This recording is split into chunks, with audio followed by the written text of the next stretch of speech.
Welcome to the Human Architecture series. In this clinical theater, we deconstruct the advanced biocomputational grids that govern human physiology. We strip away macroscopic visual illusions to expose the baseline physical chemistry, driving real-world diagnostic reality and acute bedside survival. In the high-stakes environment of the intensive care unit, we often mistake digital telemetry for physiological truth. Yet every beeping monitor is merely a translated representation of a chemical state. Imagine a patient pulled from a warehouse fire. First responders note the person is disoriented, struggling to stand, and their skin has taken on a highly unusual bright cherry red color. Paramedics clip a standard pulse oximeter to the patient's finger. Within seconds, the screen displays a perfect score, an oxygen saturation of 99%. To a casual observer, that number is a sigh of relief. The airway is open, and the monitor insists the blood is fully loaded with oxygen. But look at the stat arterial blood gas telemetry. The partial pressure of dissolved oxygen, the PaO2, is plunging into a zone incompatible with aerobic life. This creates a total paradox. Despite that perfect 99% reading, every organ is starving and the cells are shutting down. The immediate clinical reflex is to crank the oxygen blender to its maximum setting, flooding the lungs with 100% medical oxygen in a desperate attempt to reverse the decline. Before adjusting the blender, we must determine if this digital reading reflects true respiratory failure, or if the screen is reporting a pre-analytical artifact. If a phlebotomist left the blood sample in an unchilled syringe during transit, the ongoing white blood cell metabolism inside that plastic barrel will devour the available oxygen before it ever reaches the laboratory sensors. We are looking at a system where the monitor is not describing the patient, but rather the chemical decay of the sample itself. This specific saboteur is known as leukocyte larceny. In patients with high white blood cell counts, the oxygen parameters inside a test tube can fall to 0 within minutes. If the clinician reacts to that false value, they are treating a specimen error rather than a physiological emergency. This diagnostic loop is a primary source of clinical misdirection, where the laboratory data and the bedside reality diverge entirely. Furthermore, toxic carrier locks can mask the emergency. Carbon monoxide poisoning and methemoglobinemia shift the light absorption properties of the blood, effectively blinding the pulse oximeter. The machine sees a saturated hemoglobin molecule and reports a healthy patient, ignoring the fact that the occupant of those hemoglobin seats is a lethal toxin, not oxygen. Because these clinical errors, from sample degradation to sensor failure, are dictated by the physical behavior of the oxygen molecule, we cannot rely on the screen alone. To identify a true crisis, we must look past the monitor and understand the diatomic architecture that governs how this gas diffuses, binds to iron, and powers the cell. At physiological pH and core temperature, molecular oxygen exists as a nonpolar, uncharged, highly volatile diatomic gas. Structurally, it is defined by its ground state as a triplet radical. This is not a stable, inert element. It is an aggressive terminal oxidizer that drives the entire mammalian respiratory chain. The covalent framework consists of one strong sigma bond and two partially filled pi bonds. Crucially, the oxygen molecule contains two unpaired electrons with parallel spins. These electrons are locked in separate antibonding orbitals, a quantum layout that makes the molecule paramagnetically active and chemically hungry. Because of these parallel spins, oxygen cannot easily participate in two-electron insertion. Instead, it must accept electrons one at a time. This electronic sink in the antibonding orbitals transforms the molecule into a metabolic sponge, siphoning single electrons down thermodynamic gradients to satisfy its quantum deficit. This electron-hungry nature makes it the perfect terminal electron acceptor for mitochondrial complex 4, or cytochrome C oxidase. The enzyme hoards 4 electrons and 4 protons, sequentially reducing a single molecule of dioxygen into 2 molecules of water. This precise capture drives the proton-pumping turbine that synthesizes the entire cellular ATP budget. This 15-fold increase in ATP production provided the thermodynamic energy required to build complex organs like the human brain, but it came at a price. When cyanobacteria first flooded the atmosphere with this gas 2.4 billion years ago, it wasn't a breath of fresh air, It was a mass extinction event that forced life to either adapt or perish in the face of this toxic radical. Today, that radical remains a double-edged blade. Its thermodynamic power is so immense that it requires absolute architectural containment. If the mitochondrial engine leaks, this gentle, life-giving breeze becomes an uncontrolled storm of free radicals, capable of tearing through cellular membranes. The human architecture maintains absolutely no anatomical storage reservoirs for oxygen. It is a continuous, flow-dependent substrate. In a standard 70-kilogram adult, the total circulating oxygen mass is a mere 1 liter, a volume so small that any interruption in delivery leads to irreversible damage within minutes. 98% of this mass is sequestered within the intravascular erythrocyte vault. Because oxygen is poorly soluble in water, it must be packed and carried. It travels locked inside the 4 iron coordination centers of hemoglobin, allowing the blood to expand its carriage capacity 60-fold compared to simple plasma. Only a minute 2% fraction is permitted to dissolve freely within the aqueous plasma. This tiny dissolved pool generates the partial pressure, or PaO2. While it is a small fraction of the total mass, this pressure is what drives the gas across the alveolar membrane and into the waiting tissue beds. This transport relies on allosteric cooperativity. When the first oxygen molecule binds to one heme center, it pulls the iron atom into the plane of the porphyrin ring.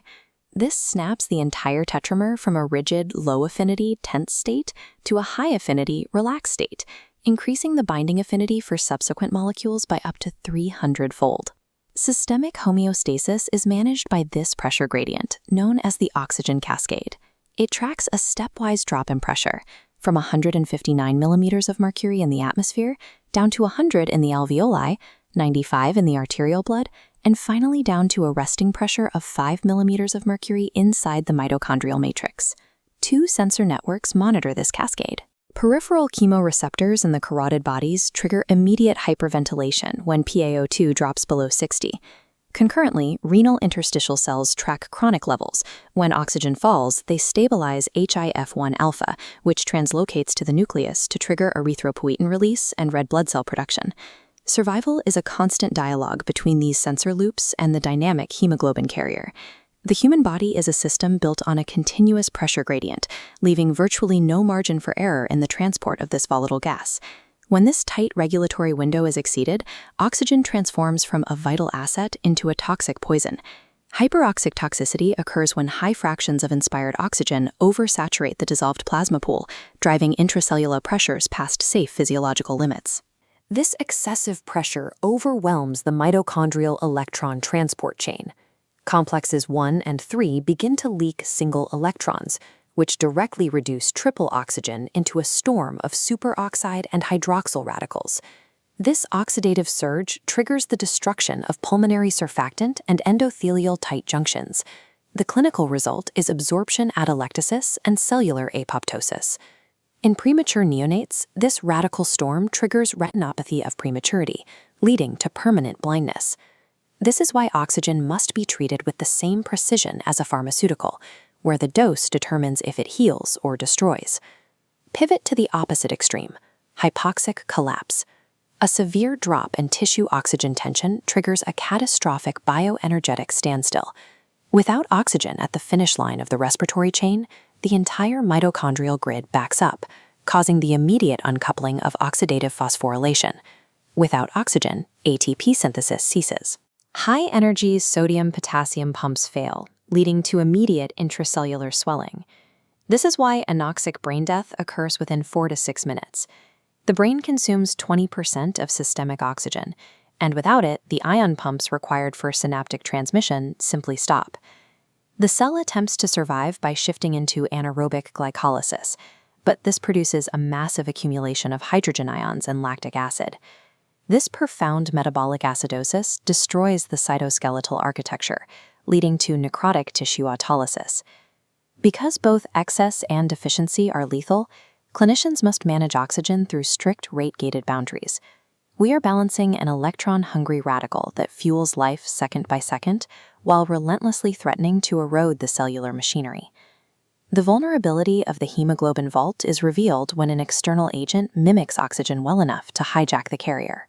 Carbon monoxide binds to the ferrous iron core with an affinity 240 times tighter than oxygen, effectively locking out the primary occupant from its own transport system. This creates the left shift trap. When carbon monoxide occupies even one seat on the hemoglobin tetramer, it forces the remaining seats into an ultra-high affinity state. The blood might contain oxygen, but the hemoglobin refuses to release it to the starving tissues. Respiration is paralyzed, while the cherry red color of the carboxyhemoglobin masks the crisis. Standard 2-wavelength pulse oximeters are clinically blind to this chemical identity. They calculate a ratio of light absorption at 660 and 940 nanometers, but because carboxyhemoglobin shares an absorption profile with oxyhemoglobin, the machine assumes the seats are filled with oxygen and reports a perfect 99% saturation. This flowchart compares that failing optical principle against the multi-analyte laboratory solution. To resolve the illusion, we must use multi-wavelength co-oximetry. This technology scans the light absorbance at 4 or more distinct wavelengths to isolate the specific signature of the toxin. By utilizing this broader spectrophotometric scan, the laboratory instrument identifies the true fractional oxyhemoglobin. It identifies the carboxyhemoglobin as a distinct chemical entity and suppresses the falsely reassuring bedside data, revealing the actual percentage of oxygen available for tissue delivery. To prevent fatal outcomes in smoke inhalation cases, clinicians must look past the pulse oximeter. Verifying the true state of the patient requires direct multi-wavelength laboratory quantification to identify the hidden occupants of the hemoglobin vault. The core laboratory achieves precise quantification using the amperometric Clark electrode. This system provides an absolute physical measurement of dissolved oxygen pressure, entirely independent of the optical deceptions that fool bedside equipment. Oxygen diffuses across a gas-permeable polypropylene membrane and encounters a platinum cathode, biased at a fixed negative voltage. The oxygen molecules undergo catalytic reduction, drawing 4 electrons from the circuit. This generates an electrical current directly proportional to the partial pressure of dissolved oxygen in the sample. But the precision of the platinum cathode is only as good as the integrity of the specimen. Pre-analytical saboteurs can compromise the sample during its journey from the ward to the lab bench, leading to results that do not reflect the patient's true physiological state. In cases of extreme leukocytosis, where white blood cell counts exceed 100,000 per microliter, we encounter leukocyte larceny. These hypermetabolic cells continue to respire inside the plastic syringe, aggressively consuming the dissolved oxygen before the sample is analyzed. If the specimen remains at room temperature, this ex vivo cellular respiration creates a false negative pseudo-hypoxemia reading. The lab data triggers a panic alert for profound suffocation, even as the patient sits up and breathes comfortably at the bedside. Conversely, an invisible room air bubble can create an artifactual surge in pressure. Because room air carries 150 millimeters of mercury of oxygen, it will diffuse down its gradient into the patient's low-pressure blood sample, artificially inflating the PaO2 and masking a life-threatening emergency. True diagnostic accuracy requires isolating the specimen from these variables. Laboratory detectives must ensure anaerobic collection and immediate chilling to preserve the physical physics of the sample from the moment of phlebotomy straight through to the laboratory cathode. We lock in clinical mastery through 5 elite diagnostic axioms. Rule 1 is the blast cell consumption trap. Extreme leukocytosis falsely drops blood gas pressures through rapid cellular respiration. Immediate ice bath immersion is an absolute requirement for these specimens. Rule 2 is the air bubble surging artifact. Leaving an ambient bubble inside the syringe allows room air oxygen to diffuse into the sample. This falsely elevates the partial pressure, potentially masking an acute hypoxemic crisis. Rules 3 and 4 focus on carrier locks. Never rely on pulse oximeters to evaluate toxic exposures, like carbon monoxide. Always run multi-wavelength co-oximetry. Furthermore, anticipate the allosteric left shift trap. Alkalosis and carbon monoxide prevent oxygen from leaving the hemoglobin, starving the tissues despite normal arterial pressures. The final laboratory rule is to protect the integrity of the amperometric membrane. Protein coatings, or microclots, block oxygen diffusion into the sensor, introducing an immediate bias onto the platinum cathode that destroys the validity of the result. Molecular oxygen gas sits at the intersection of 5 core architectural pillars: It is the terminal electron acceptor of respiration, the allosteric engine of hemoglobin, the primary input for chemoreceptor telemetry, the master inducer of EPO synthesis, and the traceable target of blood gas quantification. Clinicians maintain this biological equilibrium by navigating the thermodynamic double-edged blade of a volatile radical. Survival depends on the absolute precision of these physical and chemical laws, from the alveolar membrane straight through to the mitochondrial engine. This concludes the oxygen installment of the Human Architecture series.